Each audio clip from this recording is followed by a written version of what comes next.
Halo semua, selamat datang di channel Air Pelesiran Besaran Kandang. Teman-teman, bagaimana kabarnya hari ini? Semoga kita semua diberikan kesehatan, kelancaran rezeki, dan ternakan endok kita semakin sehat dan semakin berkembang. Oke teman-teman, pada kesempatan kali ini saya tidak bosan-bosan untuk selalu menyampaikan betapa pentingnya dalam perawatan anakan endok. Dikarenakan banyak beberapa teman-teman yang konsultasi langsung melalui WA dengan saya. Banyak laporan dari teman-teman, ada beberapa teman-teman yang mengeluhkan endoknya tidak sehat di anakan usia di bawah umur 1 bulan. Ketika saya tanyakan kenapa kok tidak sehat, endoknya diumbar yang pertama, yang kedua adalah kandangnya becek, dan kadang mereka itu lupa untuk memberikan air minum dengan jumlah yang banyak. Jadi pagi dikasih air minum 1 galon, habis itu pulangnya malam tidak dikontrol, ternyata pas pulang airnya kering atau sudah habis.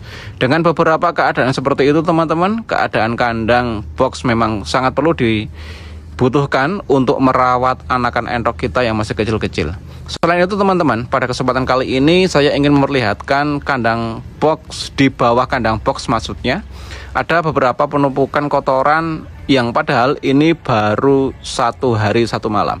Setiap pagi saya membersihkan kotoran di bawah kandang box ini dengan rutin ya. Tetapi pada pagi ini saya belum menyapunya dan saya akan membersihkannya.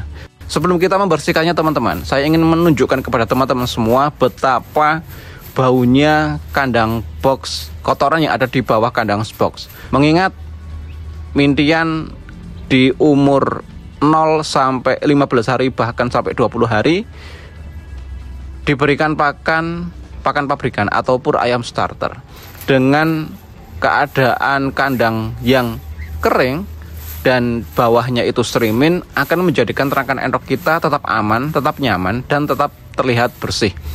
Di samping itu teman-teman, yang perlu kita perhatikan adalah penguapan amonia yang ada di dasar kandang. Penumpukan kotoran yang berlebih menyebabkan penguapan amonia ini sangat mengganggu pernafasan. Kandang saya adalah kandang yang tergabung dengan rumah saya, sehingga kalau malam hari ketika saya menyapu di pagi hari, ketika malam hari tiba itu sudah agak menyengat. Belum menyengat tapi agak menyengat. Bayangkan kalau kita tidak rutin membersihkan kandang setiap hari, pasti baunya minta ampun ya. Jadi baunya minta ampun ini ketika kita rasakan di dalam rumah. Padahal antara kandang dan rumah itu paling tidak 5 meter sampai 7 meter seperti itu. Bayangkan bagaimana rasanya kita menjadi anakan Minti. Kita seolah-olah kita menempatkan diri kita sebagai Minti atau anakan entok yang ada di kandang box kita. Pasti juga anakan Minti yang kita pelihara ini akan merasakan hal yang sama dengan yang kita rasakan. Amonia menyengat, sirkulasi udara kurang seperti itu, dan akan menyebabkan gangguan pernafasan. Maka dari itu perlu adanya kekeringan kandang. Dasar kandang pilihlah dengan menggunakan streaming yang terbuat dari kawat ataupun bahkan besi, sehingga tidak ada media yang dapat menyerap air. Yang kedua, bersihkanlah kandang atau dasar kandang kita setiap hari.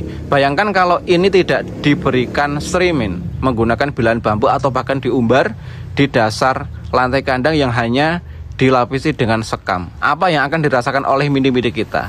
Ya wajar kalau Minti kita itu rentan terkena penyakit dan akhirnya banyak keluhan yang mem-WA saya, terjadi kematian massal. Oke teman-teman, kita sudah memberikan lapisan sekam, tetapi tetap masih bau dan sekamnya ini terlihat basah. Mungkin bisa tercampur dengan air, atau bahkan mungkin Minti-Minti kita ini numpuk kotorannya atau keluarnya kotoran sangat banyak sehingga menyebabkan penumpukan yang berlebih. Maka dari itu perlu kita sapu, tidak ada bosan-bosannya kita membersihkan setiap hari sehingga Mintian kita atau anakan endok kita tetap sehat. Hal-hal yang seperti ini adalah hal rutinitas. Jadi kalau teman-teman belum pernah mempunyai Minti dengan jumlah yang banyak, saran saya mulailah dengan jumlah yang sedikit. Karena kalau kita belum pernah menyapu kandang, rutinitas kita blong-blong atau tidak rutin membersihkan kandang, bayangkan kalau kita mempunyai ratusan mintik atau ratusan ekor entrok, pasti akan kacau itu teman-teman. Kita akan malas melihat entrok mengeluarkan kotoran di mana-mana, kita tidak terlatih mentalnya untuk tiap pagi bangun pagi, memberikan pakan, memberikan air minum, menyapu kandang.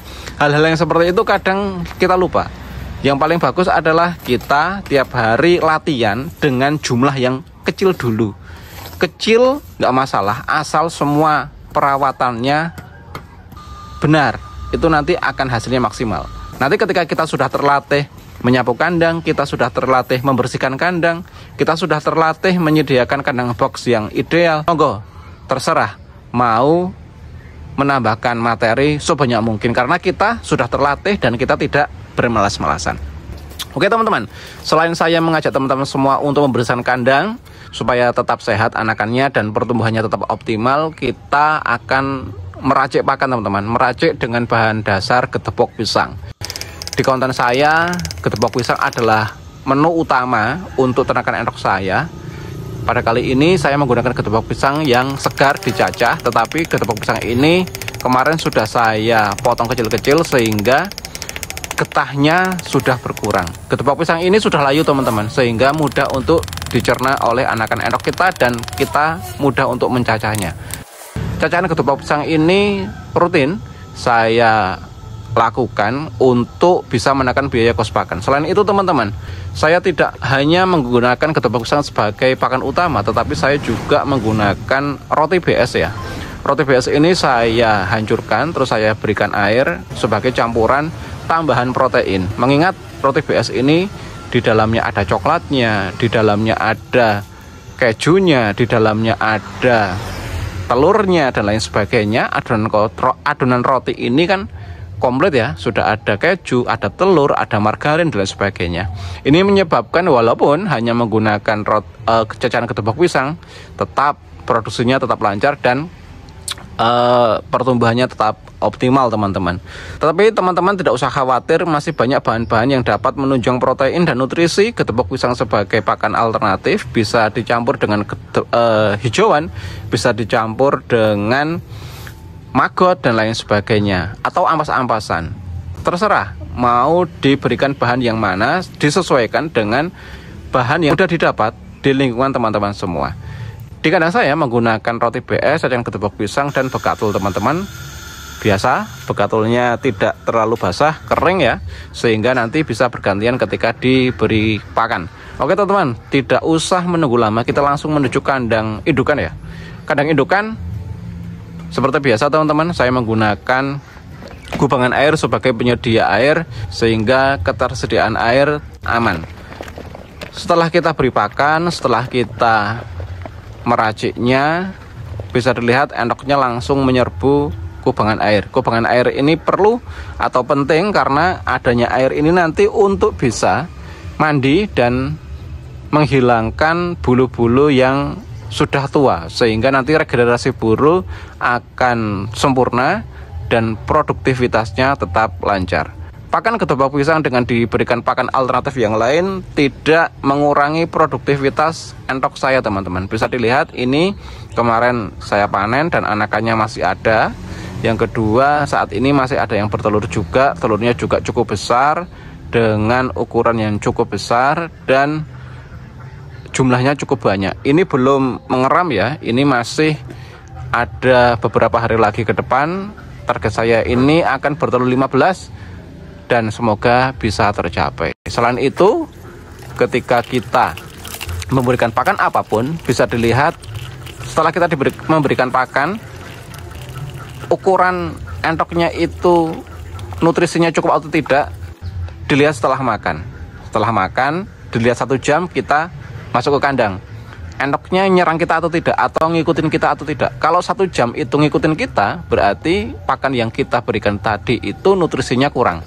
Tetapi kalau di kandang saya menggunakan cacahan gedebok pisang, menggunakan roti, menggunakan begatul, ini sudah 2 jam teman-teman setelah pemberian pakan, saya masuk kandang dan tidak ada yang mengikuti. Itu artinya walaupun menggunakan gedebok pisang, tetapi nutrisinya tetap bisa mencukupi kebutuhan badan ternakan entok saya, baik untuk pertumbuhan maupun produktivitas. Gitu ya teman-teman ya. Jadi ternak entok itu mudah untuk penjualannya. Yang susah itu apa? Perawatannya. Itu yang perlu dipahami teman-teman. Ternak entok itu mudah penjualannya, yang susah itu perawatannya. Perawatan dari mintian sangat susah. Perawatan yang dari indukan pakan juga harus bisa melengkapi kebutuhan nutrisi dan protein sehingga tetap bisa bertelur. Banyak teman-teman yang mengeluhkan diberikan gedebak pisang tidak bisa bertelur. Bisa dicek kelengkapan nutrisinya seperti apa. Seperti itu ya. Jadi semoga ini bisa menjadi penyemangat teman-teman, dan bisa lebih telaten lagi. Jangan fokus ke populasi, tetapi treatment harian kita atau kepengurusan kita di dalam merawat anakan entok itu bisa rutin atau tidak. Kalau bisa rutin, monggo silakan untuk ditambah populasi. Tetapi kalau tidak rutin, dibenahi dulu. Dibenahi kebiasaan kita menyapu kandang, bangun pagi. Kalau kita bangunnya jam 8, habis itu kerja ya tidak sempat untuk nyapu kandang. Nanti kalau tidak sempat nyapu kandang, populasinya tetap banyak, lebih dari 50 ekor, ya rentan kena penyakit gitu ya. Jadi yang perlu diperhatikan adalah kebiasaan kita sebelum kita menambah populasi. Dalam merawat entok perlu diperhatikan. Yang kedua adalah pakan, walaupun alternatif, tetapi usahakan tetap ada kandungan protein yang lain, bisa dicampur dengan bahan-bahan pakan yang lain. Semoga kita semua diberikan kesehatan, kelancaran rezeki, dan ternakan entok kita tetap sehat dan semakin berkembang. Sampai jumpa di video selanjutnya hanya di channel R Pelesiran Kandang.